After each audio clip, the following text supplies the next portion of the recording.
Kita akan melanjutkan materi tentang pemodelan transportasi ya. Sebelum UTS sudah dibahas belum ya, yang pengantar pemodelan transportasi ya?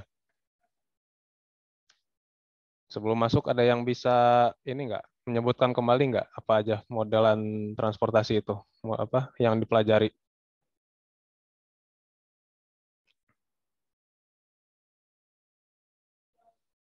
Oh iya, coba dibuka dulu dong kameranya supaya kelihatan nih siapa aja yang jadi peserta.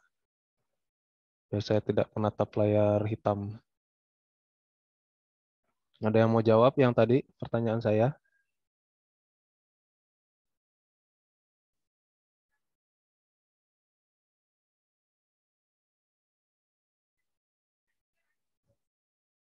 Ayo dong, mudah nih jawabannya kalau Izin saya kira. Bapak, Oke, silakan siapa itu? Widat izin ya? Bapak, nama saya Wijadewol Hakwa dari kelas RB. Mm-mm. Untuk modelan yang dipakai di transport itu ada four step model apa namanya.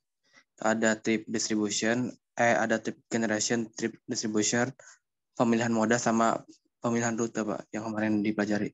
Oke, terima kasih Widat. Baik sekali. Betul ya. Jadi ada 4 tahap ya. Pemodelan 4 tahap yang dipakai di pemodelan transportasi ini. Nah, ini di pertemuan ke-9 ini kita akan ngebahas lebih lanjut nih tentang si model yang pertama dan kedua ini. Jadi trip generation dan distribution. Oke, saya akan coba tampilkan.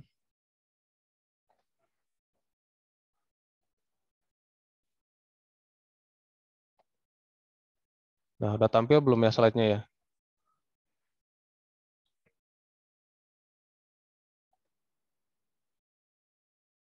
Udah tampil di layar kalian?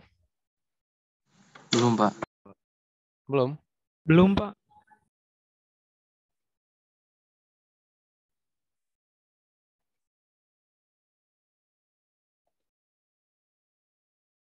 Kalau sekarang gimana?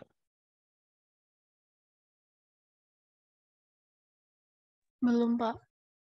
Belum juga.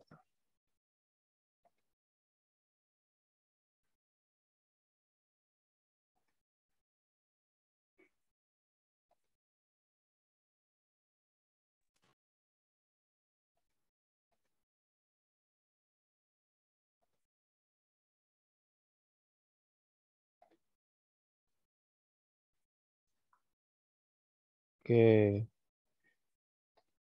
Nah, udah tampil ya. Sudah, Pak. Oke. Jadi, nah ini kita masuk ke dasar-dasar dari si trip generation ini. Nah, sebelumnya kemarin kita kan sudah, maksudnya kalian sudah mempelajari secara umum trip generation itu apa ya kira-kira ya. Coba mungkin ada yang mau menjelaskan sedikit nggak sebelum kita lanjut ke apa namanya ke bahasan yang lebih rinci gitu secara umum. Apa sih yang dibahas di trip generation itu? Tadi Widad kan udah menyebutkan 4 tahap itu ya, salah satunya trip generation. Nah, secara umum gitu yang kalian pahami. Ini ngomong-ngomong masih banyak yang off cam ya. Silakan nih, ada yang mau menjelaskan dikit aja, satu kalimat gitu. Siapa? Izin menjawab, Pak. Silakan siapa?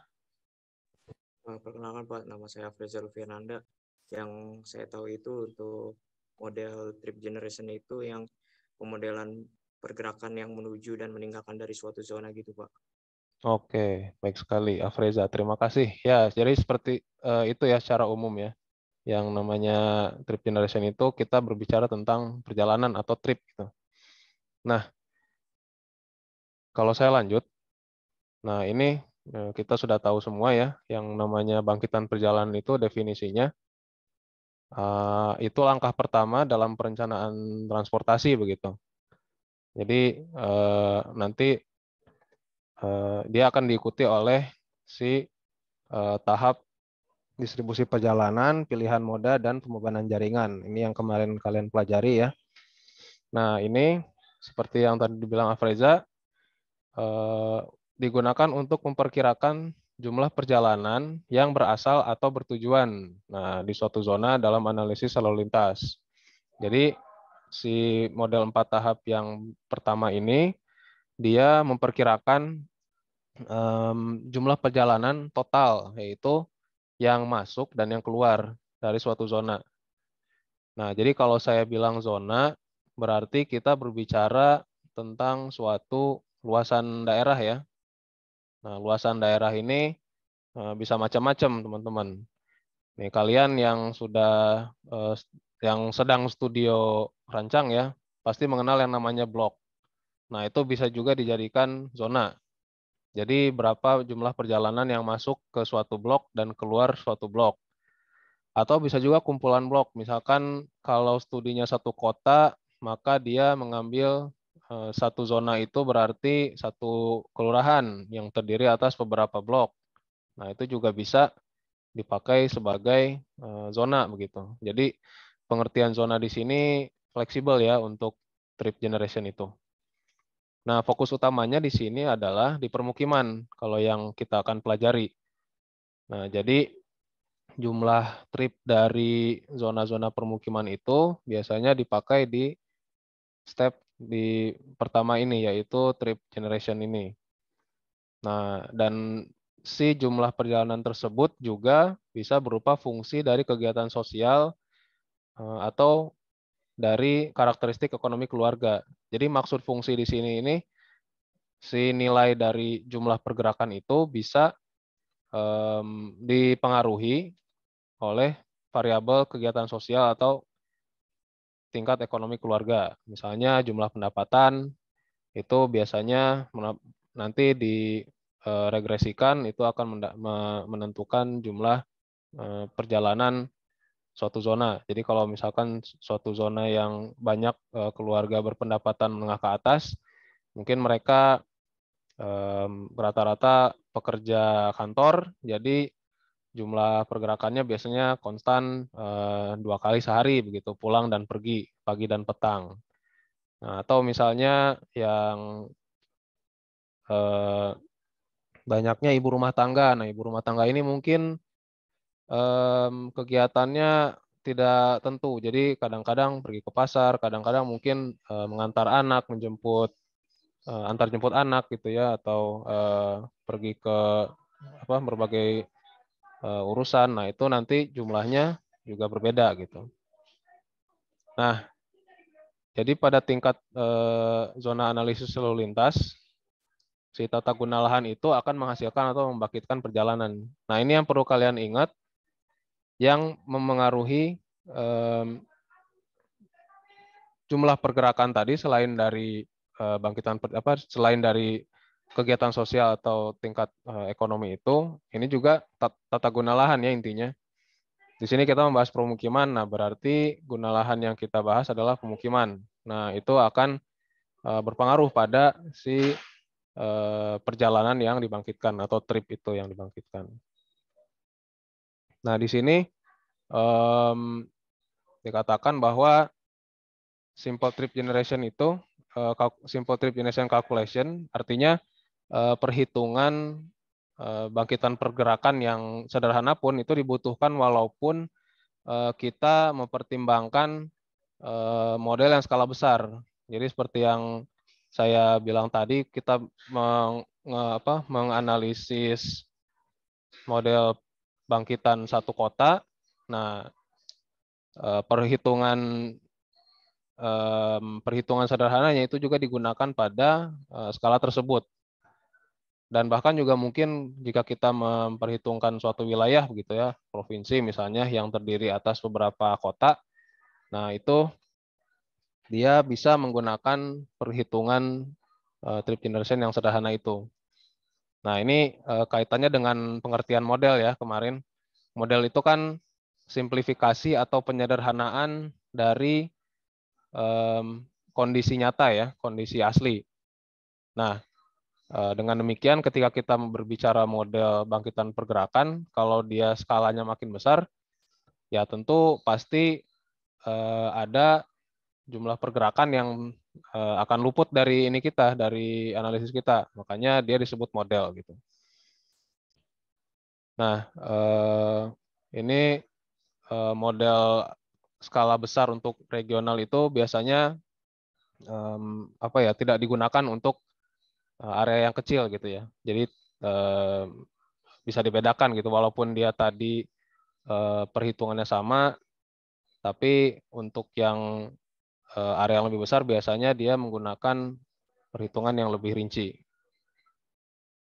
Nah, ini contohnya.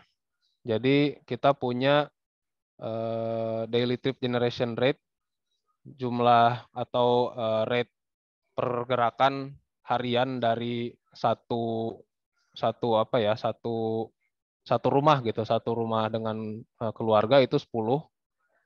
Jadi pergerakan harian dari sebuah rumah tangga itu di sini ada 10. Nah, sementara di sini kita punya 10 rumah. Nah, biasanya kalau di literatur luar negeri itu disebutnya dwelling unit ya.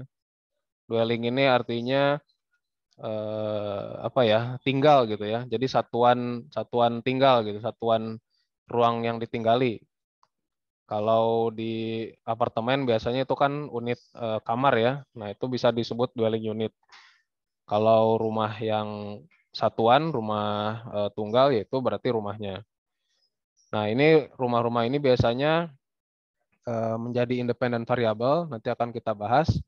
Nah, berapa nih jumlah pergerakan yang kira-kira akan muncul, yang kira-kira akan dibangkitkan. Nah, berarti mudahnya kita kalikan 10 per rumah tangga dikali dengan jumlah rumah tangganya. Berarti kita punya 100. Nah, di sini kita akan membahas apa itu trip N, teman-teman. Jadi, yang disebut trip N itu adalah jumlah trip yang keluar atau yang datang atau keluar dari suatu pembangunan. Nah, development ini, pembangunan ini anggap saja adalah guna lahan gitu ya kalau di bahasa kita. Nah, jadi ini volume yang ada di pekarangannya, ada ya di apa namanya, di garasinya lah begitu. Kalau toko mungkin ya parkirannya begitu. Nah, jadi di sini satu trip untuk yang pergi, untuk yang datang, dan satu trip lagi untuk yang keluar. Nah, berarti ini dihitungnya satu trip. Nah, yang namanya trip N ini berarti satu atau satu yang apa ya, satu akhiran dari pergerakan si mobil tadi atau pergerakan si pelaku pergerakan itu. Nah, jadi origin atau destination-nya yang ada di dalam study site. Nah, ini ada ilustrasi ya. Jadi misalkan kita punya rumah gitu ya. Lalu ini ada kantor dan ini ada apa ini namanya, ruang perbelanjaan atau mall gitu misalnya. Nah, kita bergerak dari rumah lalu ke kantor. Misalkan kita pergi ke kantor untuk bekerja. Setelah pulang dari kantor, nah misalkan kalian nanti sudah kerja di ITERA misalnya, kalian kerja di ITERA lalu pulangnya mungkin main dulu ke MBK atau ke Kartini Mall, nah baru kalian pulang. Nah, ini namanya adalah satu journey atau satu perjalanan.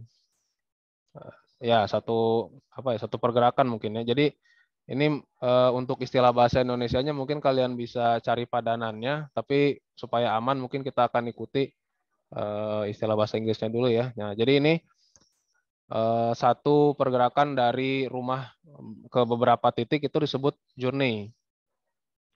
Nah, satu ujung dari rumah ke kantor misalnya, ke ITERA tadi, nah itu disebut dengan satu trip. Nah, begitu juga satu perjalanan dari si kantor ke mall tadi, ini juga satu trip. Nah, begitu juga selanjutnya dari pergerakan dari mall ke rumah itu disebut juga satu trip. Nah, jadi ini journey-nya adalah dari rumah ke tempat kerja, ke tempat perbelanjaan, lalu ke rumah lagi. Nah, satu journey ini terdiri atas 3 trip berarti.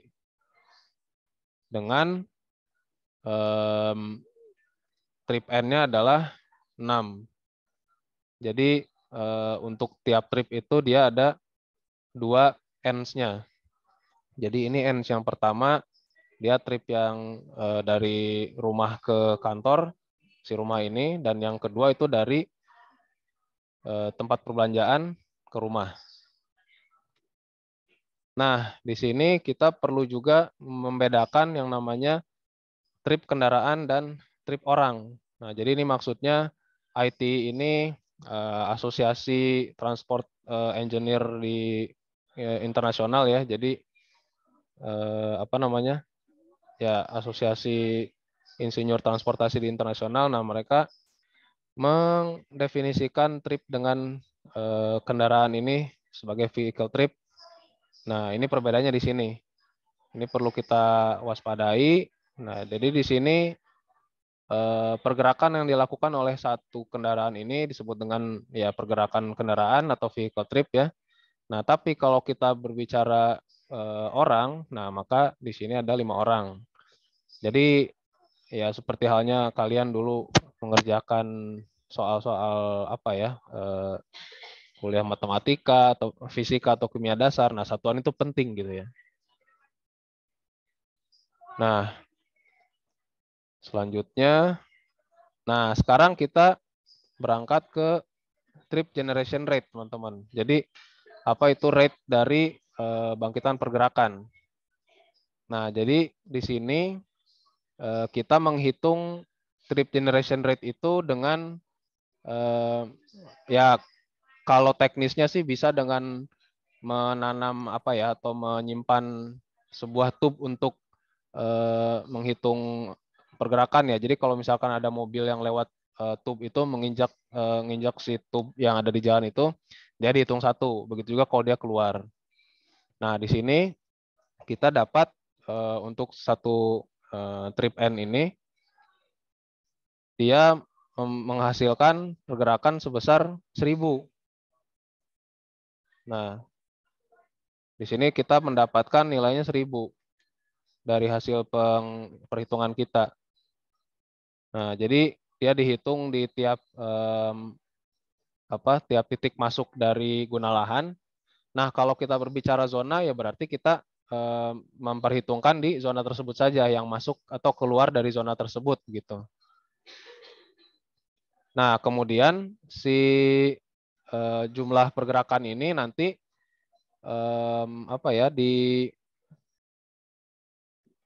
dibandingkan dengan si variabel independen. Nah, variabel independen ini yang berkaitan dengan ukuran si guna lahan tadi. Nah, jadi misalkan kalau dia adalah perbelanjaan, nah berarti luasan lantainya. Atau kalau dia perkantoran misalnya berapa jumlah pekerjanya. Nah, jadi nanti satuannya trip per satuan luas atau per 100 orang begitu misalnya atau per orang gitu. Nah, jadi dihubungkan dengan ukuran dari si variabel independen tertentu tadi. Nah, ini kita lihat contoh. Jadi dari hasil perhitungan di buku ITI ya. Ini diberi contoh. Nah, jadi di sini kita punya misalkan jenis guna lahannya. Nah, di sini sudah diberi kode nih sama ITI, misalkan apartemen 220. Nah, sekarang average vehicle trip ends-nya, nah jadi ini berapa trip end itu, jumlah trip end itu dihadapkan dengan apa? Nah, ini dwelling unit, tadi jumlah unitnya atau jumlah kamar. Nah, lalu ini periode waktunya di weekday atau hari kerja. Nah, di sini kita punya trip generation rate-nya 6,72. Nah, ini didapatkan dari rata-rata rate yang ada di jumlah studies ini. Jadi maksudnya di sini kita punya 86 titik nih teman-teman. 86 titik observasi yang masing-masing itu yang rata-ratanya itu ada 212 dwelling unit gitu ya. Nah, lalu directional distribution-nya jadi jumlah pergerakan yang masuknya ada 50%, jumlah pergerakan keluarnya juga 50%. Nah, ini weekday trip ini kita bisa pakai misalkan hari kerja saja. Nah, untuk yang akhir pekan dan hari libur gitu ya, atau ya holiday gitu, atau tanggal merah, nah itu ada lagi perhitungan yang lainnya.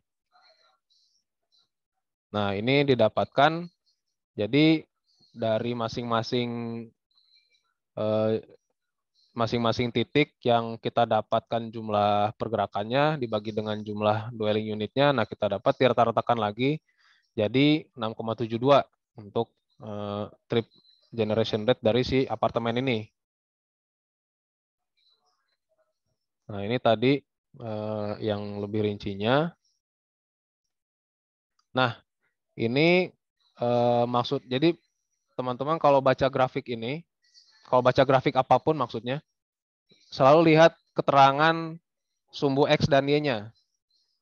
Nah, di sini apa nih kira-kira sumbu Y-nya? Dia bilangnya. Ada yang mau menjawab? Ada yang mau menanggapi? Itu jumlah rata-rata kendaraan berakhir tripnya, Pak. Ya, jumlah tripnya. Trip N-nya gitu ya. Nah, lalu si sumbu X-nya apa ini?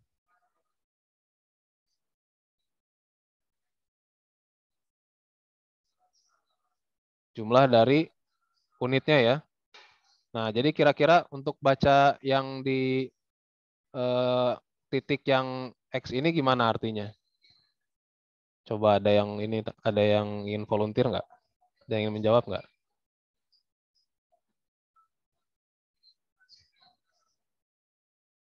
Artinya satu X ini tuh apa?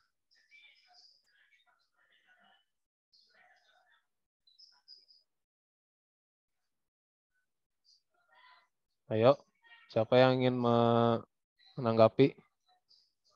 Artinya apa nih yang satu X ini kalau di grafik ini?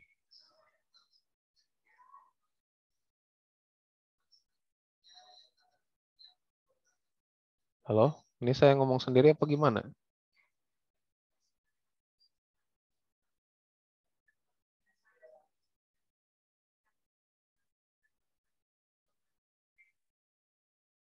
Gak ada yang mau jawab? Saya beneran nanya loh. Saya menjawab, Pak. Nah, silakan Jessica. Terima kasih. Jadi titik S itu artinya di setiap jumlah variabel dwelling units-nya itu rata-rata trip kendaraannya itu ada 4.000, Pak. Maksudnya di setiap itu gimana? Mungkin ada yang lain yang ingin menambahkan? Maksudnya Yang ingin menambahkan? setiap jumlah 400 X itu atau number of dwelling units itu rata-rata trip kendaraannya itu ada 4.000, Pak. Oke, terima kasih Jessica. Mendekati nih, ada yang ingin mengoreksi nggak? Atau ada yang ingin mendukung gitu? Ada jawaban lain mungkin? Izin menjawab, Pak. Silakan, tapi suaranya bisa lebih keras nggak? Izin menjawab, Pak. Untuk X-nya itu, untuk unitnya itu ada 4,5 dengan rata-rata. Maaf, nih masih belum bisa saya nih. Boleh di tekan nggak ininya, mic-nya atau cuman yang lain? Apa suaranya? Ya, agak ini sih agak usaha keras yang dengernya. Coba silakan. Izin menjawab, Pak. Untuk X-nya itu kan untuk unitnya ada 450 unit dengan rata-rata tripnya itu ada 4.000, Pak. Nah, ya itu ya terima kasih Nuranisah ya. Ya, jadi Tadi yang Jessica udah hampir benar. Nah, ini artinya masing-masing titik ini memasangkan antara jumlah dwelling unitnya dengan si jumlah average tripnya. Jadi kalau kita punya tiap-tiap posisi ini, artinya kita tinggal baca di bawahnya berapa untuk jumlah dwelling unit, lalu di kirinya berapa untuk jumlah trip N-nya. Nah, ini kita udah punya titik-titik. Nah, berapa nih jumlah titik-titiknya? Dilihat dari jumlah studies-nya aja tadi. Nah, kita punya 86 titik nih. Setelah kita kumpulkan 86 titik ini, nah kemudian kita buat regresi nih. Nah, ini kalian udah belajar di MAP2 kan? Nah, kepakainya di sini. Salah satunya. Kita buat antara trip vehicle ini dengan variabel bebas si jumlah dwelling unit ini berapa persamaannya. Nah, ini didapatkan si ini tadi, si apa namanya? Si persamaannya. Nah, ini yang akan kita pakai nanti untuk memperkirakan berapa jumlah pergerakan yang akan ditimbulkan dengan dwelling unit tertentu. Nah, balik lagi ini kan model ya. Jadi ini memperkirakan dari dunia yang sebenarnya ya, dari data-data yang kita kumpulkan dari 86 ini. Nah, ini yang tadi membacanya ya. Ini untuk yang grafik yang dari hasil regresi atau fitted curve. Nah, ini yang rata-rata. Nah, ini dari perhitungan seluruh yang kita dapatkan tadi. Jadi kita bagi ini semuanya berapa trip rate-nya, lalu kita rata-ratakan. Nah, ini pakai angka yang 6,7 ada tadi. Nah, ini contoh saja ya, gimana kita menghitung sebuah bangkitan, kalau ini guna lahan ya, kasusnya. Nah, ini dengan kasus yang tadi, sekarang coba kita hitung kalau misalkan ada usulan pembangunan apartemen dengan 100 dwelling unit. Nah, berapa nih kira-kira daily trip yang akan dihasilkan gitu dari ininya. Nah, kita tinggal mengalihkan berarti antara si jumlah unit tadi dengan rate-nya. Nah, 6,72 jadi 672. Nah, untuk yang jumlah unitnya 250 berarti tinggal diubah saja. Si 250-nya jadi, nah begitulah cara menghitung si trip generation untuk apa ya, untuk si apartemen nih salah satunya, contohnya. Nah, sekarang kita punya perhitungan di jam puncak dari jalan yang berdekatan, teman-teman. Jadi adjacent street traffic itu pada jam sore gitu ya, peak sore.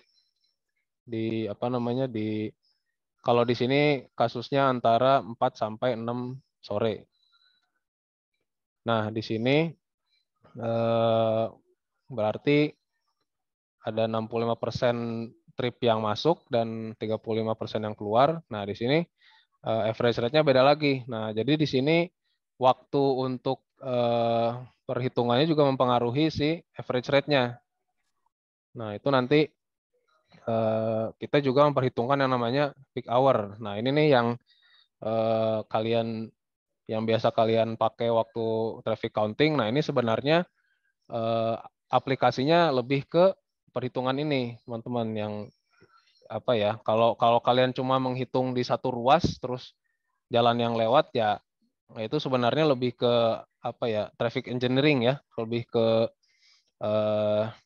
apa namanya? Lebih ke rekayasa lalu lintasnya gitu. Nggak ada hubungannya dengan guna lahan jadinya. Hubungan dengan guna lahannya belum kelihatan maksudnya. Nah, untuk untuk menghubungkan dengan guna lahannya ya kalian perlu hubungkan dengan si apa namanya variabel independen tadi, seperti jumlah ini tadi, jumlah apa namanya, jumlah kalau yang di apartemen ini jumlah unitnya, jumlah hunian gitu. Nah, di sini yang disebut peak hour ini apa? Nah, adalah periode 15 menit berturut-turut sebanyak 4 kali yang yang jumlahnya itu paling tinggi di setiap apa namanya, di setiap setiap jamnya gitu. Jadi kalau kita punya kita punya waktu antara 4 sampai 6 sore, berarti kita buat antara 4 sampai 5, 5 sampai 6. Nah, 4 sampai 5 itu juga kita bagi jadi 15 menit perhitungannya. Jadi kita punya 8 kali 15 menit gitu ya. Nah, lalu dihitung per 15 menit itu mana yang jumlahnya itu paling besar antara ke 15-nya gitu. Antara ke 8-8-nya. Nah, itu adalah si peak hour. Nah, biasanya peak hour ini dibagi antara pagi dan petang ya. Jadi antara apa namanya? Misalkan mungkin kalau di perkotaan ya berarti jam berangkat kerja dan jam pulang kerja gitu. Nah, di kota-kota besar mungkin makan siang itu juga bisa jadi peak hour baru karena saking sibuknya pergerakan dari tempat kerja ke ini ya ke tempat makan. Nah, atau misalkan ya kalau di zaman sekarang mungkin orang lebih suka apa ya pakai Gojek, GoFood atau GrabFood ya apa namanya? Pengiriman online. Nah, berarti yang jadi perhitungan si pelaku ojek online-nya itu. Nah, si peak hour ini biasanya dipakai di jalan yang berdekatan, di lalu lintas jalan yang berdekatan. Nah, jadi misalkan di sini kita punya 2 jalan. Nah, peak hour ini kita memperhitungkan antara jalan yang bersimpang ini. Kita lihat berapa yang masuk ke ruas ini, ke ruas yang kanan, berapa yang keluar ke ruas yang kiri, berapa yang lurus. Nah, itu berarti kita memperhitungkan si zona yang ini. Nah, biasanya untuk tempat belanja dan perkantoran dan juga perumahan, untuk peak-nya itu biasanya di jam sore yang sama. Karena biasanya kan untuk pergerakan ini ya, bekerja dan pulang kerja gitu. Nah, lalu untuk rumah sakit, industri, dan sekolah itu biasanya peak-nya itu atau jam puncaknya itu bisa berbeda dikarenakan oleh shift pekerjaan ya di pabrik-pabrik. Kalau kalian pernah tinggal di sekitar daerah pabrik, nah mungkin waktu keluar pekerjanya itu siang-siang itu bisa terjadi gitu. Lalu ganti lagi masuk shift yang baru. Nah, itu bisa di jam-jam yang berbeda sehingga si jam puncaknya pun berbeda juga. Nah, kalau untuk restoran, misalkan restoran fast food, nah ini biasanya untuk durasi perjalanan yang singkat, nah si periode puncaknya juga bisa terjadi di tengah hari, di jam makan siang gitu ya. Nah, jadi sekali lagi ini guna lahan ini berpengaruh. Apa sih jenis bangkitan yang kita sedang kaji? Nah, itu berpengaruh ke si jumlah pergerakannya juga. Sampai sini mungkin ada yang mau ditanyakan dulu nggak? Oke, silakan. Afreza. Tanya lagi ya. Izin bertanya Pak, Ya. untuk mengetahui peak hour kayak gini Pak, apakah harus kita dengan cara menghitung di jam-jam tertentu saja yang kemungkinan terjadinya peak hour seperti berangkat kerja dan makan siang gitu Pak, atau kita mencarinya itu sampai mendapat puncaknya gitu Pak? Dalam konteksnya misalkan dalam traffic counting gitu Pak, apakah kita harus di jam-jam tertentu, apakah kita bisa di jam-jam tertentu saja gitu seperti berangkat dan pulang kerja gitu, atau kita harus menghitung terus sampai mendapatkan puncaknya gitu Pak? Terima kasih Pak. Oke, terima kasih kembali pertanyaannya. Baik sekali ya pertanyaannya. Jadi jam puncak untuk yang kita cari itu kapan gitu ya. Nah, ini sebenarnya dari IT-nya sendiri salah satunya sudah dikasih bocorannya gitu tadi, Afreza. Nah, untuk yang untuk yang tempat perbelanjaan, perkantoran, dan residensial atau perumahan, nah itu biasanya sama di waktu paginya, waktu malamnya untuk PM-nya. Nah, itu untuk yang karakteristiknya itu bisa kita tentukan dari situ. Nah, tapi kalau benar-benar ingin mengetahui atau ingin benar-benar mempelajari di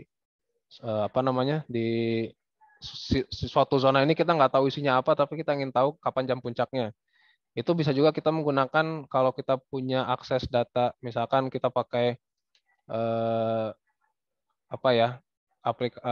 kalian pernah dengar API nggak? Jadi kita pakai platform Google Maps nih, kita cari jumlah pergerakan di suatu kita pilih lokasi gitu, lalu kita ambil data pergerakannya selama 1 hari. Nah, itu kita bisa plot per 15 menit itu dalam 1 hari itu berapa jumlah pergerakannya. Nah, jadi di situ kelihatan itu yang puncaknya itu ada di 4 kali 15 menit yang mana. Nah, itu juga bisa dipakai untuk mencari jam puncak, Reza dan teman-teman.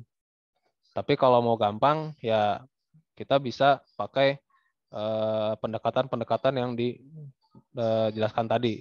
Jadi kalau karakteristik guna lahannya perumahan, nah biasanya jam puncaknya itu di malam atau di sore yang samanya gitu, atau di pagi untuk yang berangkatnya. Gimana kira-kira, Friza? Pak, terima kasih. Oke. Ada lagi yang ingin bertanya?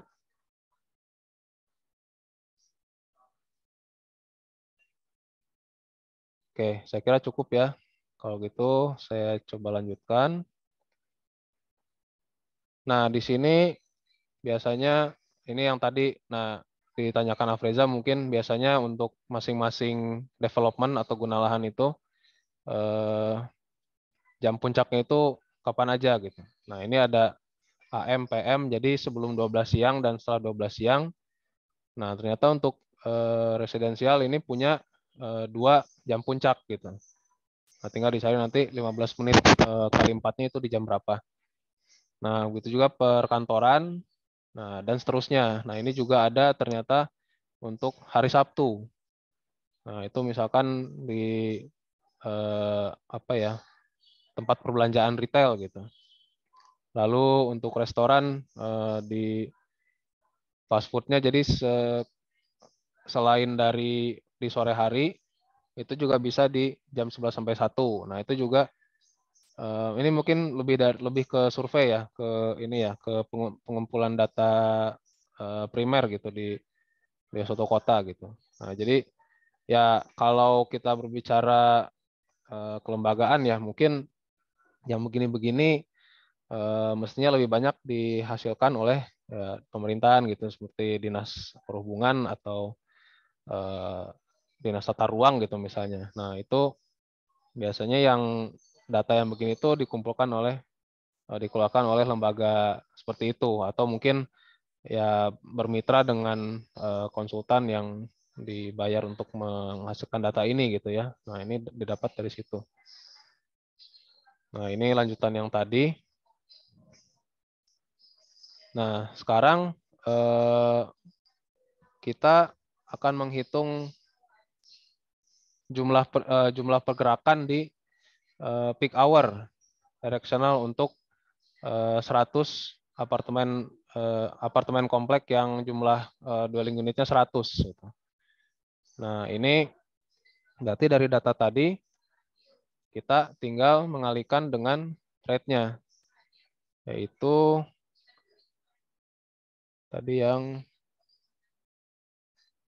ini ya, 0,62 ini. Nah, berarti si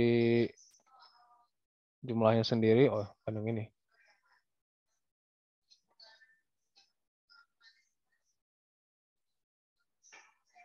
Nah, jadi untuk 62 untuk di jam puncak itu 100 apartemen dengan 100 satuan hunian ini menghasilkan 62 perjalanan, 62 trip. Nah, untuk yang keluarnya atau yang masuknya tinggal dikalikan dengan persentase dari hasil ini kita, dari hasil observasi kita. Nah, tadi diketahui kalau 65%-nya itu adalah yang masuk, berarti tinggal dikalikan 62, hasilnya berarti 40,3 yang masuk.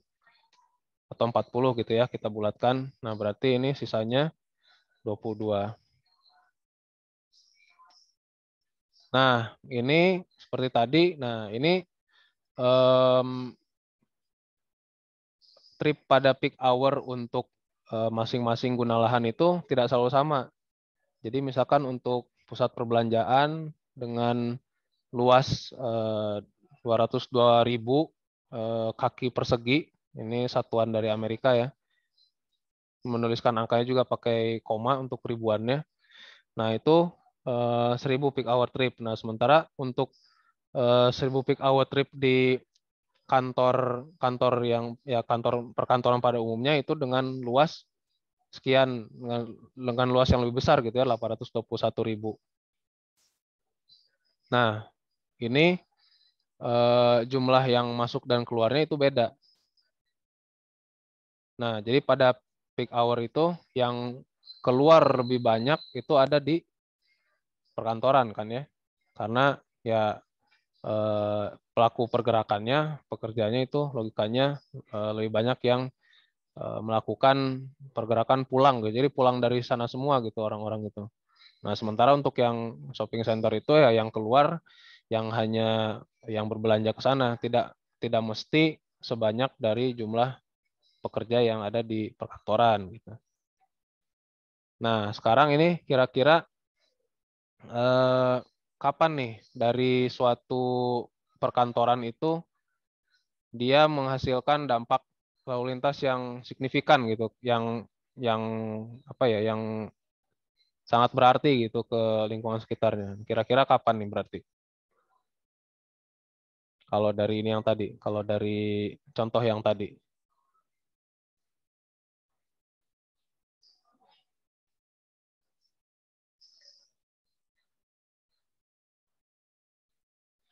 Ayo kira-kira kapan?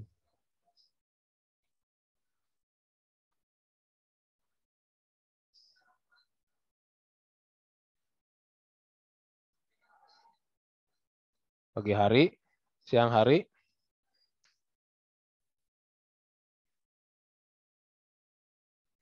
Pagi hari, Pak. oke. Coba kalau dari yang tadi, pagi hari dan apa kira-kira? Pagi hari kenapa kira-kira?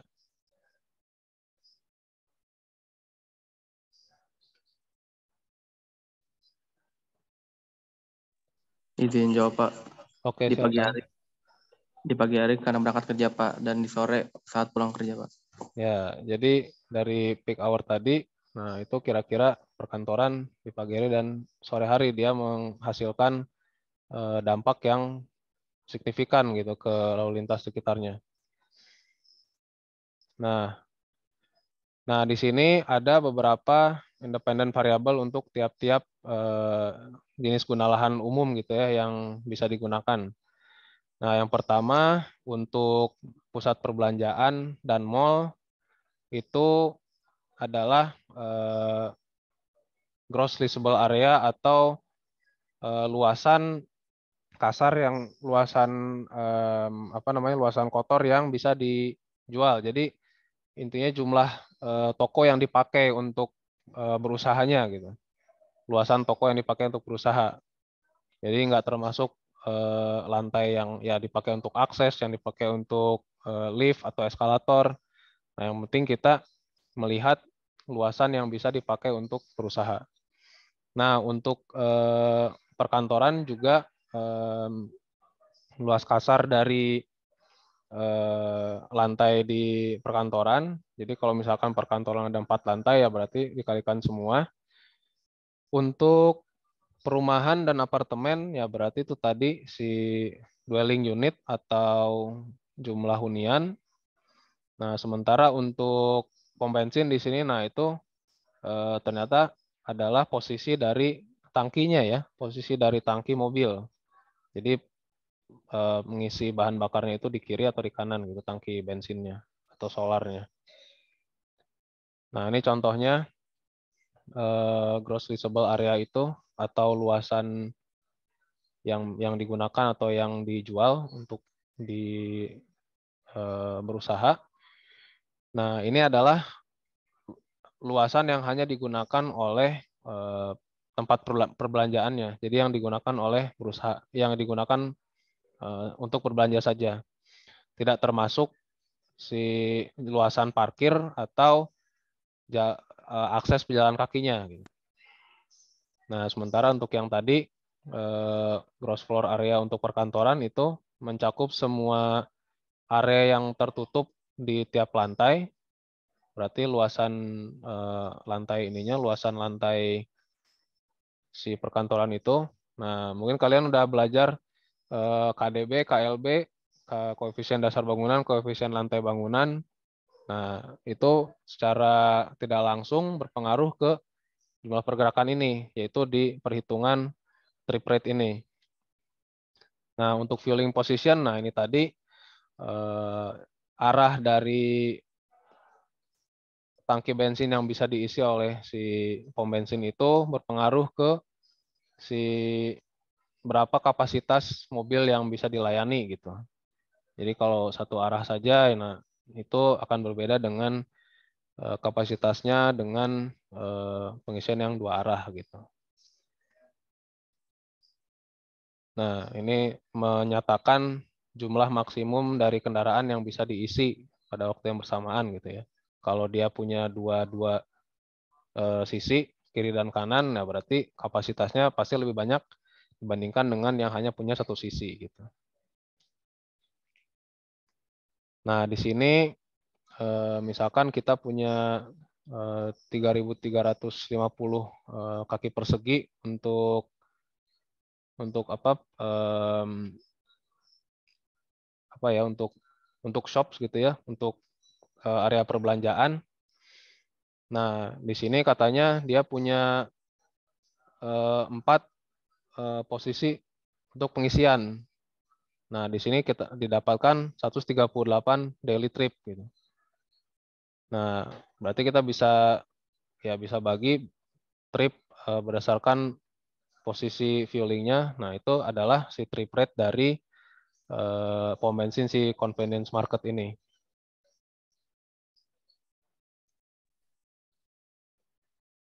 Nah, sekarang bagaimana untuk si pusat perbelanjaan nih. Jadi kita kaji untuk pusat perbelanjaan. Nah, di sini ada 2 jenis pusat perbelanjaan. Jadi ada yang specialty, ada yang khusus, dan ada yang pusat perbelanjaan biasa. Nah, di sini kita bisa lihat jumlah lokasinya itu berbeda, jumlah observasinya lebih sedikit untuk yang retail center yang specialty-nya. Lalu average rate-nya juga berbeda. Nah, ini maksudnya lebih ke bahwa makin besar si luasan perbelanjaan itu, nah biasanya itu makin kecil juga si trip rate-nya. Nah, jadi biasanya jumlah yang paling besar itu ada di warung-warung yang ternyata lebih kecil biasanya gitu. Itu menghasilkan rate yang lebih besar.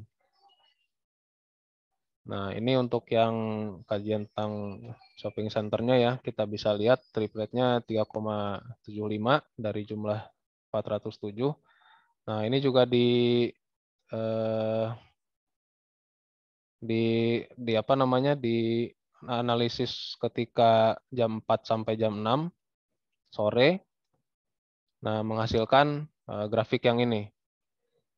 Nah, didapatkan nah, kalau yang ini bentuk grafiknya agak ternyata yang lebih apa ya, yang lebih bagus begitu, itu yang berbentuk logaritmik. Makanya di sini ada lon gitu ya. Ada simbol lon. Nah, ini untuk yang membaca tadi kita udah ini kan ya, udah kaji sama-sama. Udah kaji sama-sama.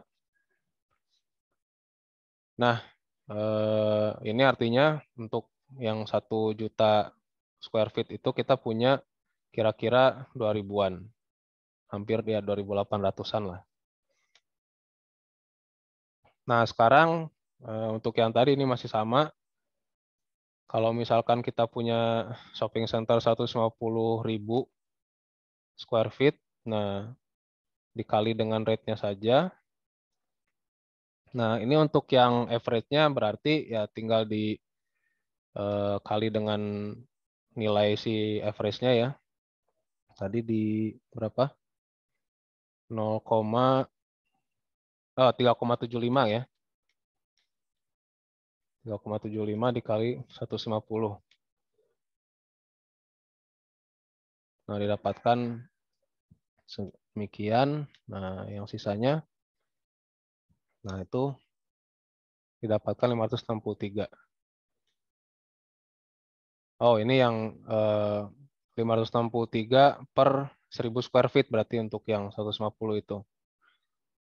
Nah, sementara untuk yang 1.500.000 berarti per 100-nya ada 5.000. Nah, begitu kira-kira yang untuk trip production, trip generation maksudnya ya. Mungkin saya sambil ambil minum dulu ya.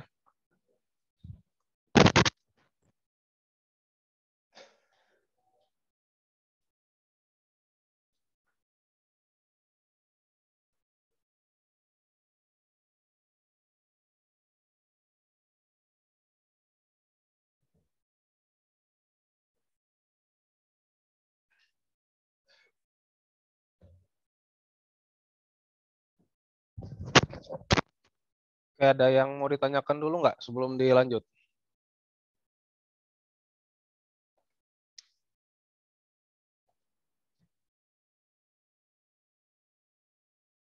Nah, mungkin saya mau coba demonstrasi sedikit ya. Kalau kita misalkan punya data, nah ini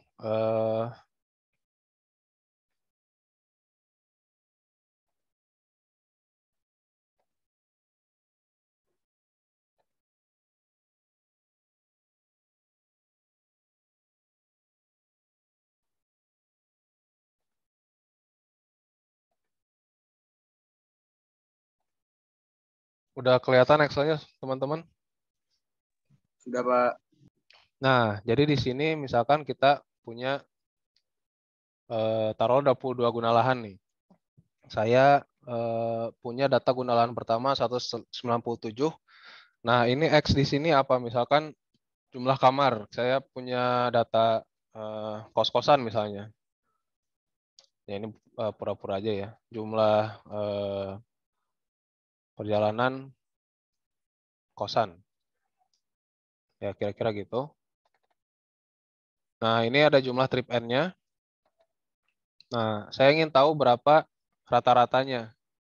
Berarti di sini kita cari dulu trip rate-nya untuk kosan pertama. Caranya gimana? Tinggal bagi aja ya. Antara trip N dengan jumlah kamarnya. Nah, berarti kita dapat trip rate untuk guna lahan kosan pertama itu 6 perjalanan per kamar. Nah, lalu kita hitung untuk yang kedua.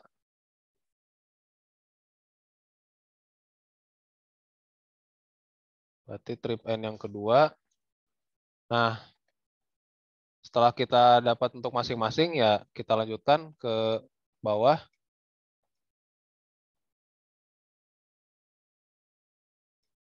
Nah, didapatlah trip rate untuk masing-masing kosan ini. Kita bilang kosan aja nih ya. Nah, average trip rate yang tadi, kita tinggal bagi dari sini aja. Kita tinggal cari rata-ratanya. Total rata-rata. Nah, berarti dari 22 studies kita didapatkan rata-rata rata-rata trip rate-nya itu adalah 9 perjalanan per kamar. Nah, sekarang untuk persamaan garisnya, kita tinggal buat grafik plot, scatter plotnya ya. Jadi misalkan ini kita seleksi, lalu kita buat chart. Nah, ini scatter.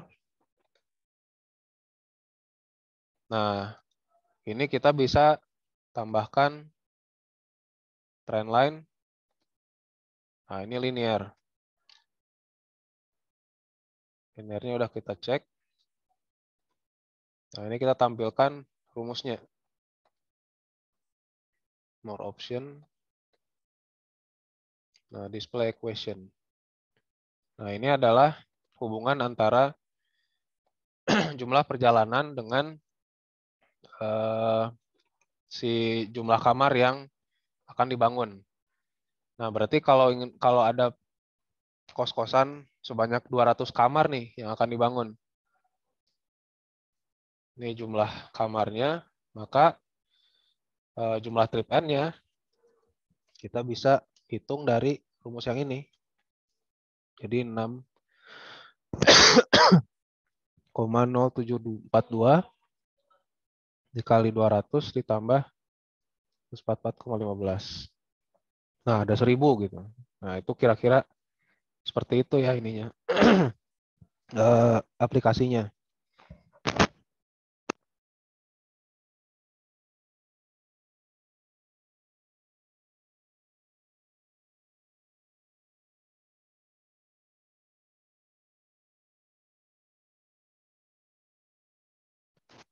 Ya.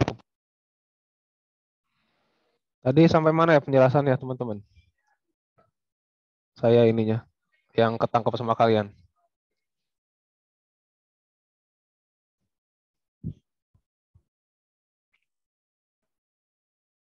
Halo?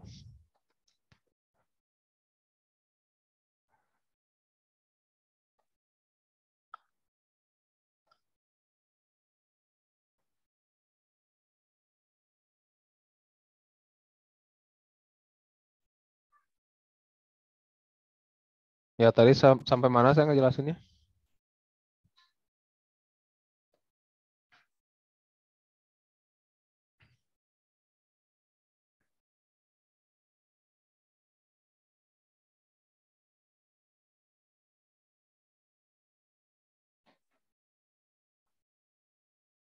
Kalau nggak ada yang mau jawab, kenapa ini? Sampai grafik tadi, Pak. Oh, udah sampai grafik. Berarti nggak ada yang keputus ya habis itu ya? Ya, Pak, sampai situ aman, Pak. Oke, berarti yang terbaru itu ya berarti masih aman. Ya, sip. Terima kasih.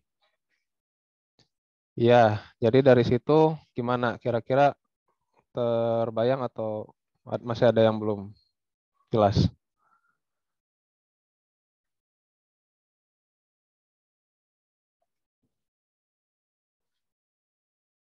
Ya, dianggap ini ya, dianggap paham.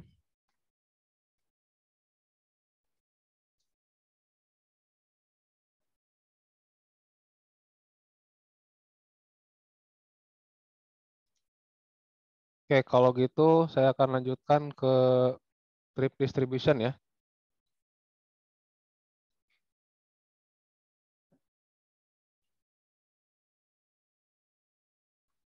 Nah, ini trip distribution atau sebaran pergerakan. Nah, jadi ini bisa dilanjutkan dari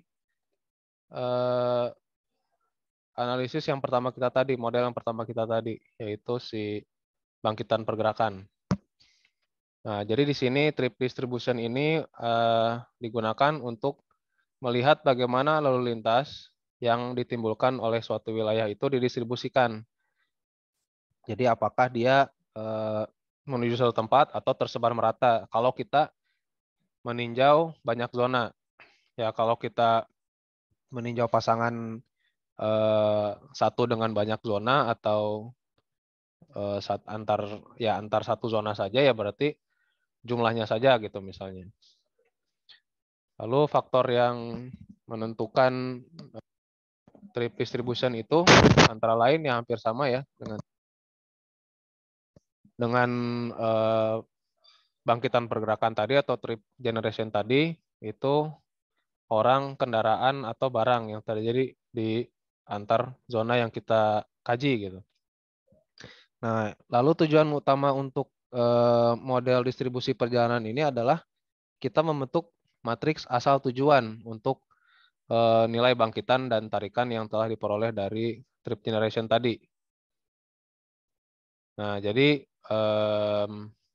misalkan kita punya suatu tabel gitu ya.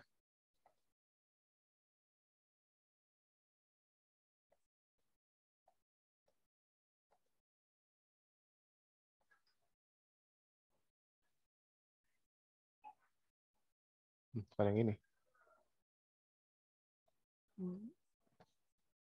Nah, kita punya 5 zona nih misalnya ya.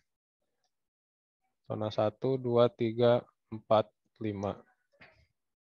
Nah, ini ada jumlah trip masuknya, lalu ada trip keluarnya. Misalkan di sini 100, 200, 150, 230, 120, 190, 95, 35, lalu kok jadi ke sana? 235, 145. Nah, ini kita buat berarti ini misalkan yang masuknya ya. Nah, kita buat dia baris dan kolom. Nah, di bawah ini misalkan yang jumlah trip masuk tadi. Jadi yang trip masuk misalkan kita jadikan ke samping. Nah, sementara untuk yang trip keluar itu di yang tegak. Ya. Nah, berarti ini total keluar. Nah, ini yang total masuk. Nah, tujuannya adalah kita mengisi angka-angka yang ada di bagian sini. Nah, itu tujuan dari si model sebaran pergerakan atau trip distribution gitu ya. Nah, si trip distribution ini juga bisa merepresentasikan desire line atau garis yang menghubungkan antar pusat zona yang kita yang kita kaji, sehingga kita bisa memperkirakan bagaimana keterkaitan antara zona-zona tersebut. Jadi si garis-garis yang ada di zona-zona tersebut itu kalau makin tebal ya berarti dia makin banyak trip yang terjadi antara zona tersebut gitu. Nah, jadi contohnya ada di sini ya. Nah, ini contoh dari si desire line itu. Nah, berarti kita bisa lihat terjadi pergerakan yang sangat intens nih antara zona-zona yang ada di tengah gitu dibandingkan dengan zona-zona yang ada di pinggir. Nah, berarti ini bisa kita lihat gimana pola pergerakan antara masing-masing zona yang tersebar di suatu wilayah gitu. Nah, ini kalau modelnya yang lebih yang lebih makro gitu ya mungkin ya, yang dalam satu kota gitu. Nah, lalu mungkin kita balik lagi ke yang tadi. Nah, ini tapi kita sekarang masuk ke studi kasus dulu. Jadi kita ambil hasil dari tarikan perjalanan sekolah menengah atas yang ada di Surabaya. Nah, di sini katanya yang variabel bebas yang tadi kita kaji itu yang terbaik adalah luas lantai dan jumlah kelas. Karena nilai R2 yang dihasilkan itu yang paling tinggi. Nah, di sini untuk masing-masing pelaku perjalanan kita punya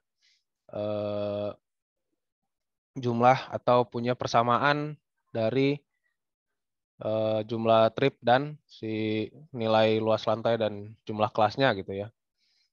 Nah, ini dihasilkan untuk yang murid, kru, dan karyawan itu yang jumlah lantainya koefisiennya 0,001, yang murid juga sama dan guru dan karyawannya ternyata nggak berpengaruh gitu ya si luas lantainya gitu, hanya jumlah kelas saja yang berpengaruhnya. Nah, ini ada 4 tabel, itu sebenarnya berkorespondensi dengan sekolah. Kita punya 4 sekolah, SMA Negeri 1, 2, 5, dan 9. Jadi ini ada SMA Negeri 1, SMA Negeri berapa tadi? 2, 5, dan 9. Nah, jarak dari rumah ke sekolahnya itu ada jarak terdekat, jarak rata-rata, dan jarak terjauh. Nah, jadi di sini jarak terdekatnya ternyata yang sebaran dari rumah murid yang paling dekat ke sekolah itu ada di SMA Negeri 5 gitu ya. Nah, rata-ratanya juga yang paling dekat, ternyata yang paling rata-rata yang paling jangkauannya paling dekat itu di SMA Negeri 1. Nah, maka kita coba ambil yang SMA Negeri 1. Nah, ini plot dari tabel yang ini tadi. Tabel yang pertama yaitu jadi dari jumlah orang tersebut kita persentasekan. Nah, jaraknya itu kita ambil yang rata-rata. Nah, maka didapat grafik ini. Jadi kalau kita buat langsung di Excel-nya artinya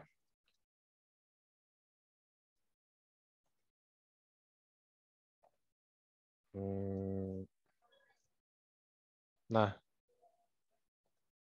ini ya. Jadi yang jarak rata-rata ini didapat dari ya 3 dikurangi 0 dibagi 2, lalu yang kedua tadi berarti dari berapa itu? 9 kalau nggak salah. 6 dikurangi 3 bagi 2 dan seterusnya. Nah, ini didapatkan jarak rata-ratanya. Nah, ini berarti jadi sumbu X-nya gitu ya. Nah, sementara untuk yang persentasenya itu jadi sumbu Y-nya. Nah, dari situ dia akan menghitung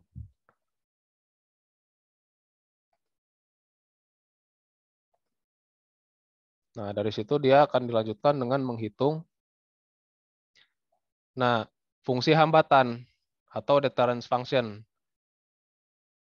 Nah, fungsi hambatan ini ada 3 jenis, yaitu negative power, negatif eksponensial, dan tenor atau kombinasi. Nah, maksudnya apa negatif power dan negatif eksponensial? Intinya kalau negatif power ini ya berarti dia menggunakan fungsi pangkat ya. Jadi jaraknya itu jadi pangkatnya. Nah, sementara eksponensial itu jaraknya itu di pangkat dari eksponensial. Nah, ini balik lagi ke matematika sedikit nih, teman-teman mesti ingat-ingat lagi materi yang matematika dasarnya. Nah, untuk yang negatif power, nah ini dari Excel tadi didapatkan jumlah perjalanan itu didapatkan 30,1,32 dikali dengan jarak perjalanan, jarak rata-rata tadi, pangkat minus 0,463 gitu. Nah, ini maksudnya di sini kan pangkatnya minus ya, teman-teman ya. Artinya kira-kira kalau X-nya makin besar, Y-nya makin apa? Makin besar juga atau makin kecil atau konstan?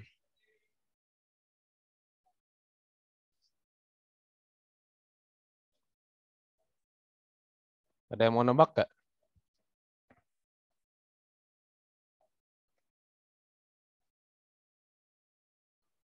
Atau nggak paham?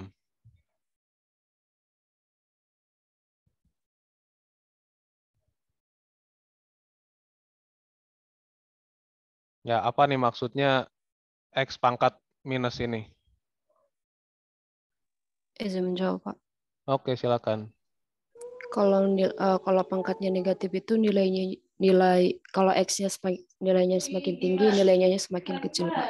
Oke, terima kasih.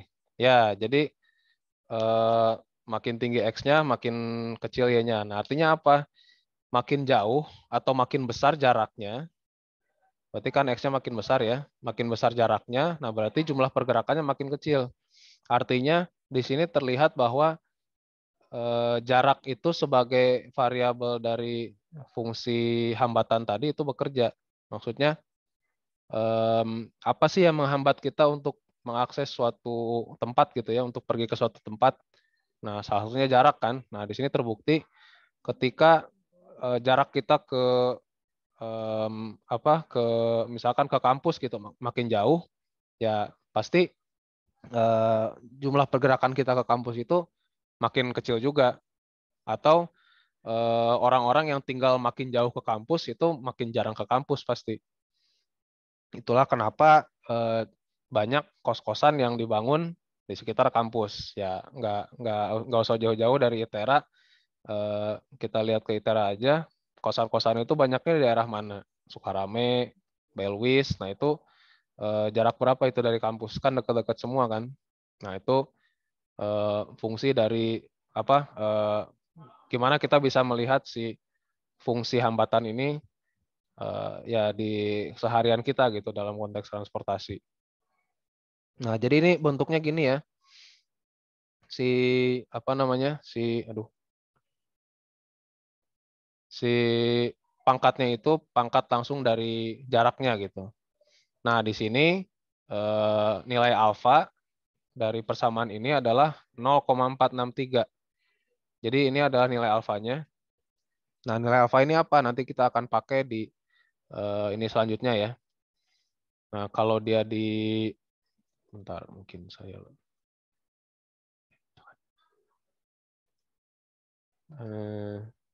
ya balik lagi lah ke Excel. Nah, ini sama kayak yang tadi. Untuk yang negatif power, itu kita pakai trend line-nya yang apa ini? Eksponensial apa ya?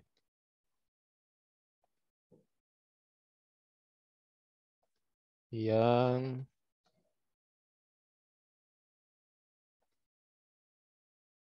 yang power nih. Nah, yang power lalu tinggal display equation. Nah, di sini mungkin agak beda ya dengan yang tadi. Kalau yang tadi 30,132 ini 30,147 dan tapi alfanya sama. Nah, ini didapatkannya dari situ. Walaupun R-nya beda jauh, mungkin data yang dipakai juga ini kan udah data udah data hasil analisis juga gitu, makanya beda. Nah, itulah kenapa kita bisa dapat angka demikian. Nah, sekarang kalau nah ini hasilnya. Kalau negatif eksponensial, nah ini bentuknya pakai E atau EXP gitu ya kalau di notasi lain. Nah, eksponensial ini dipangkatkan dengan 0,115 X gitu. Nah, jadi kalau tadi X-nya di bawah, X-nya dipangkatkan, sekarang X-nya yang jadi pangkat. Dikalikan dengan suatu nilai. Nah, ini nilainya nilai beta istilahnya. Nah, kenapa sekarang kita ngambil alfa beta yang tadi dari negatif power dan negatif eksponensial gitu ya.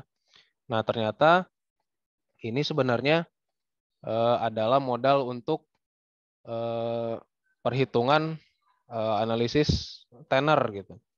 Nah, ini gabungan antara ini tadi antara si eksponensial antara negatif power tadi dengan eksponensial.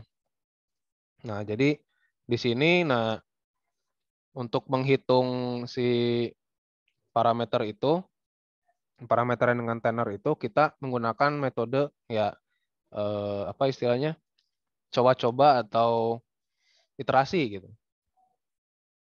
Nah, jadi di sini ada percobaannya itu dibagi menjadi 3 fase atau 3 kali.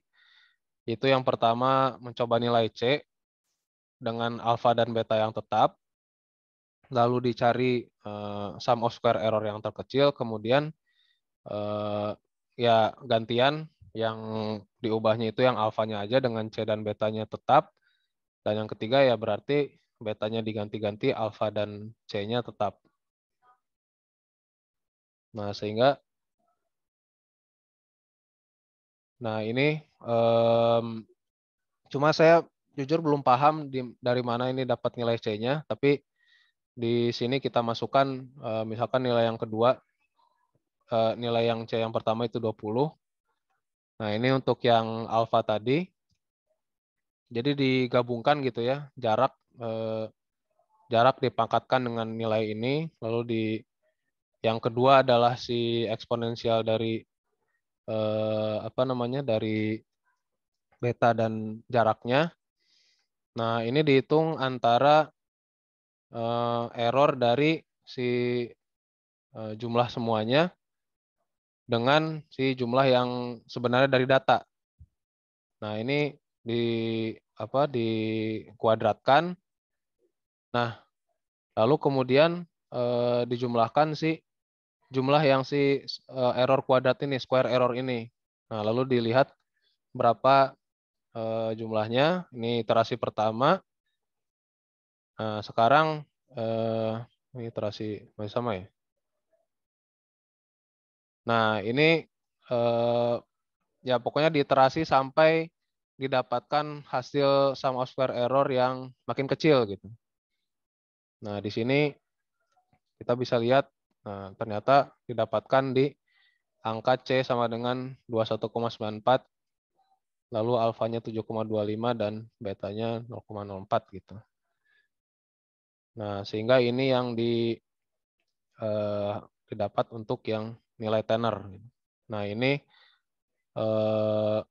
bentuk persamaan dari tenor ya, gabungan antara si negatif power dan eksponensial. Nah, ini angka yang didapat itu yang dari tadi. Dari yang sini.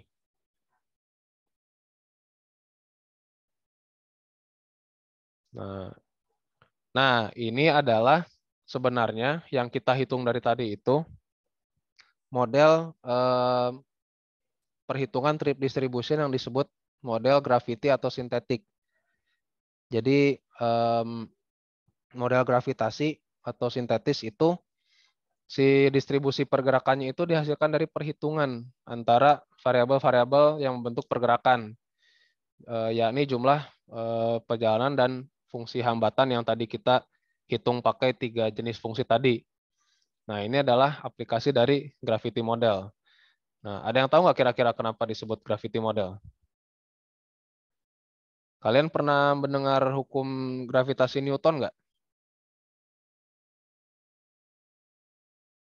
Kita balik lagi ke fisika nih. Jadi fisika nih ada kaitannya juga ternyata sama transportasi. Ada yang masih ingat nggak kira-kira?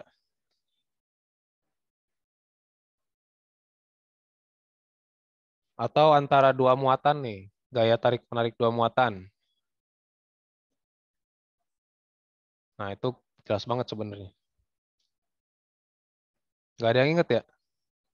Oke, yaudah kalau gitu, kalau kalian ingat waktu mungkin di pelajaran tentang planet atau muatan listrik gitu ya.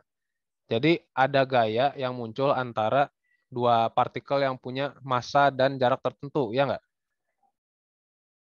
Jadi makin besar gayanya, itu biasanya disebabkan oleh makin besar muatannya juga atau makin besar massanya. Dan makin besar juga kalau dia makin kecil jaraknya. Nah, itu konsep yang mendasari si gravity model ini. Pada awalnya emang bentuk persamaannya benar-benar seperti persamaan Newton itu. Jadi besar pergerakan antara dua zona dibagi dengan jarak dikuadratkan. Nah, tapi mulai dari situ dikembangkan lagi sampai jadinya yang menggunakan fungsi hambatan tadi atau fungsi deterrence ya istilahnya ya. Nah, sampai sini ada yang mau ditanyakan lagi nggak? Nah, ini contoh-contoh yang tadi aja. Sebenarnya pembahasannya sampai situ aja.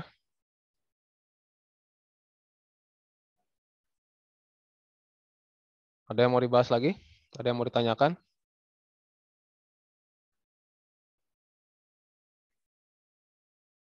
Coba langsung di open mic aja ya. Kalau raise hand saya nggak selalu bisa lihat nih masalahnya.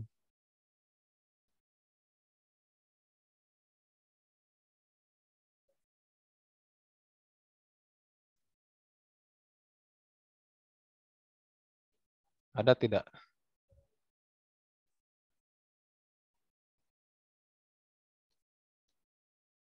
Oke, kalau tidak ada, nah berarti sekarang saya yang akan bertanya.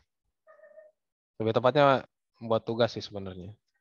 Nah, jadi ini ya tugas besar ya untuk kalian. Nah, saya ingin kalian membuat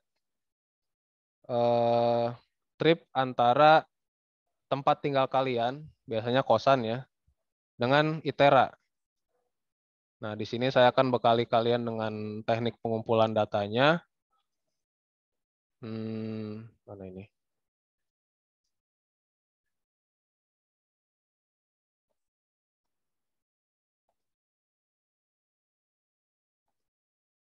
Nah, udah kelihatan kan Excel-nya? Terlihat, Pak. Oke, nah di sini jadi masing-masing dari kalian itu ambil satu kosan, mudah-mudahan di kosan kalian ya. Ya ini untuk yang kosannya bareng mungkin salah satu harus ngalah coba cari kosan yang lain. Nah, ini adalah lembar data untuk masing-masing orang, masing-masing individu gitu ya. Nah, lembar data masing-masing individu ini terdiri dari lokasi X dan Y atau lintang dan bujur posisi kosannya gitu. Kan berupa titik ya, ambil sebuah titik aja. Nah, ini adalah ya untuk pembeda nomor kamar atau kalau misalkan jumlah kosan kalian ada 70, enggak kebanyakan ya 70, 10 kamar lah misalnya. Ya berarti kamar nomor 1, kamar nomor 2, kamar nomor 3 sampai 10. Ya mungkin kalau yang kamarnya banyak ambillah sampel gitulah. Mungkin ya 10 lah kalau kalau terlalu banyak gitu ya. Nah, masing-masing kamar itu berapa kendaraan yang dimiliki atau berapa orang yang tinggal di kamar itu gitu. Nah, lalu jenis kendaraannya apa? Apakah motor atau mobil? Nah, jarak dari iteranya dalam kilometer aja. Berarti kalau misalkan dekat ratusan meter ya tinggal dibagi 1000. Nah, berarti kan nanti didapatkan satu orang itu ada data jumlah kamar dan jumlah trip ya. Nah, ini jumlah tripnya kita asumsikan dari jumlah kendaraannya saja. Atau di sini berarti ditambahkan kolom jumlah trip gitu ya, dikali 2 gitu.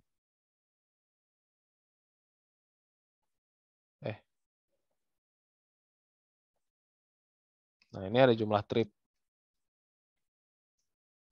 Nah, ini dikali 2 ya, jumlah kendaraan kali 2.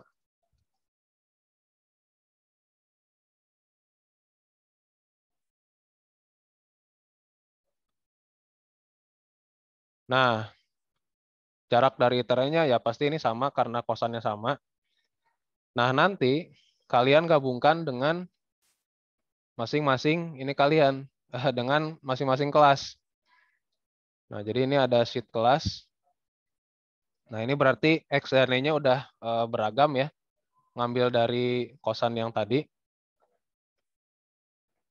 Ngambil dari kos yang tadi. Nah, lalu jumlah kamarnya ya berarti tinggal ambil dari sini. Lalu jumlah tripnya ya berarti ini juga bisa ambil langsung dari sini. Intinya digabung ya, penggabungan antara data masing-masing individu gitu. Nah, trip rate-nya baru dihitung. Berarti nih, kalau bisa kalian mau kayak studio gitu, Kak, ngerjain ini di satu tempat gitu, harusnya seru sih. Jadi kalian bagi antara jumlah trip dengan jumlah kamarnya. Nah, kelihatan kan trip rate masing-masing kosannya. Nah, kalian nanti hitung average trip rate-nya berarti. Average trip rate dan ini tadi apa model persamaan antara trip rate versus si jumlah kamar. Nah, tadi kan udah dikasih tahu tuh gimana cara ngitungnya. Nah, baru nanti kalian hitung seperti yang deterrence function tadi, yang ini aja, yang apa namanya? Sebentar.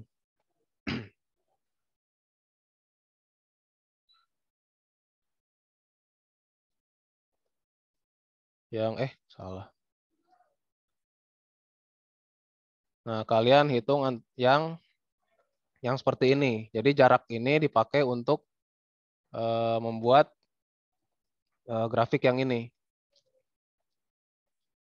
Nah, caranya nanti kalau bingung bisa asistensi.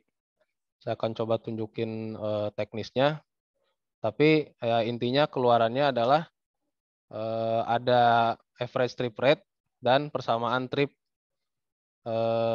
versus jumlah kendaraan. Seperti yang ada di slide tadi gitu ya. Slide yang apa namanya? Yang ditampilkan waktu trip distribution. Nah, nanti kalian bisa kalau lebih lanjut, kalian bisa petakan nih, karena kalian punya lokasi-lokasi antara setiap kosan dengan ITERA dan dan jumlah tripnya. Nah, kalian bisa nanti bikin peta si desire line-nya antara ITERA dengan titik-titik kosan yang kalian kumpulkan.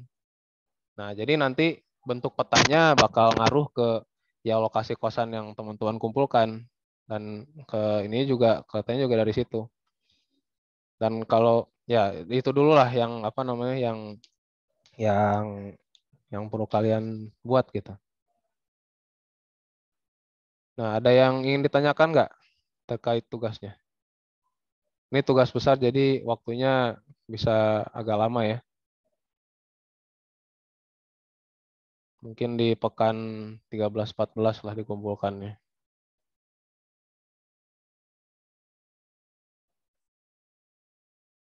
Bisa dipahami?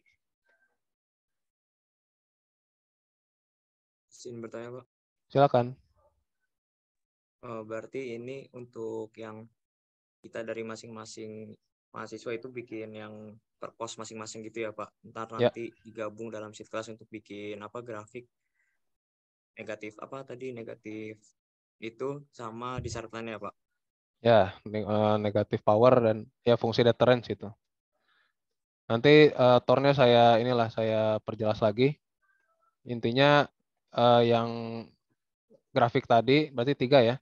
Lalu average trip rate sama persamaan trip. Oh ya, dan grafik yang ini juga yang kayak titik-titik tadi juga kalian bisa bikin sebenarnya. Kalau kalian udah plotkan. Yang mana tadi saya copy dulu.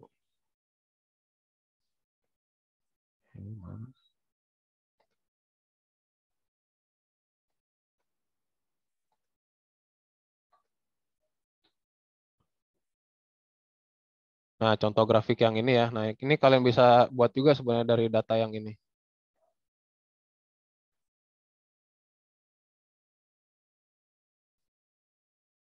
Begitu, Afreza dan yang lainnya.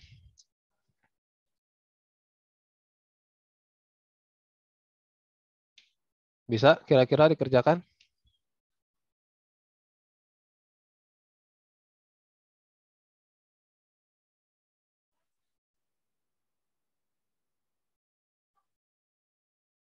Kok sepi sekali ini ya. Udah mau maghrib, udah capek ya dari tadi ya. Habis kuliah apa tadi? Pengkom ya? Pas Pengkom.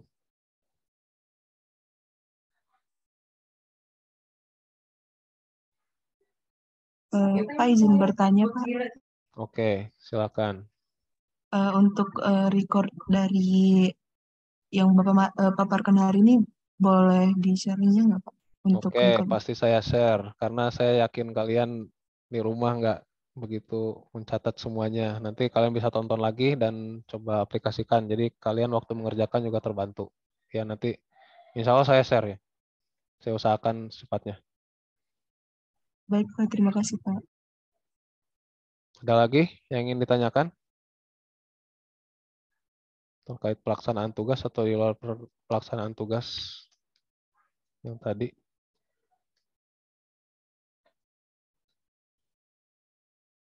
Ini ada yang ngechat nih. Oh, terima kasih Pak doang. Siap.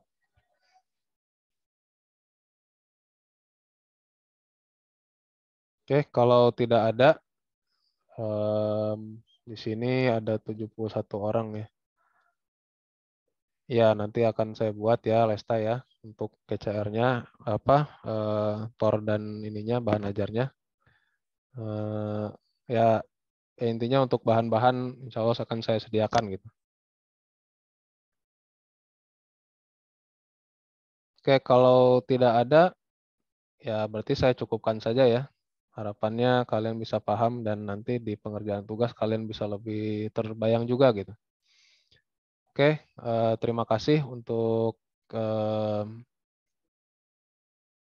perhatiannya. Walaupun di sini yang menghidupkan kamera tidak seberapa ya, cuma ada beberapa orang nih. Siapa yang masih ada ya? Ini ada Joshua, ada ya, nih kakak kalian nih, Angelia, patut jadi panutan nih. Ada Cindy, Safik, Anastasia. Ya, karena tadi kita tidak buka dengan doa mungkin ya, atau buka dengan doa. Nah, baiknya kita tutup dengan doa lagi. Berdoa dipersilakan.